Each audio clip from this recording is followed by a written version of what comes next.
Demi ambil iPhone milik warga, petugas damkar rela masuk sumur 12 meter.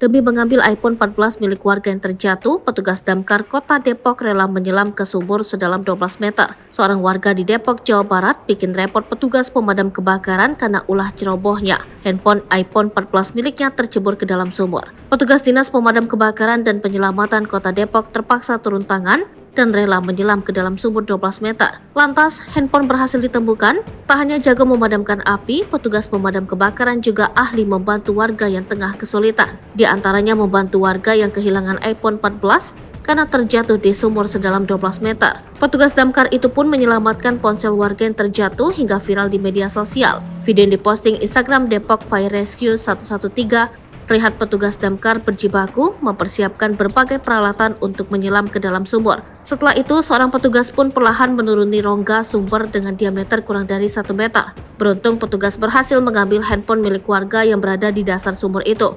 Video tersebut lantas viral di media sosial. Tak sedikit warganet yang bereaksi pada video tersebut. Sementara itu, Komandan Regu Damkar UPT Tapos Dindin Fitriana menjelaskan peristiwa tersebut terjadi pada Senin 8 Januari 2024 lalu. Adapun lokasi kejadian berada di sumur rumah warga yang beralamat di Kelurahan Cimpaen, RT 3 RW 11 Kecamatan Tapos, Kota Depok. Mendapatkan laporan tersebut, tim rescue Damkar UPT Tapos dibantu Damkar Pos Merdeka Sukmajaya langsung meluncur ke lokasi. Menurut Dindin, kedalaman sumur tersebut diperkirakan mencapai 12 meter dari permukaan tanah. Untuk mengevakuasi handphone tersebut, setidaknya petugas damkar harus menyelam ke dalam air selama 5 hingga 10 menit. Dari evaluasi tersebut, petugas damkar dapat mengevakuasi 1 unit handphone iPhone 14 Pro Max dalam keadaan masih menyala.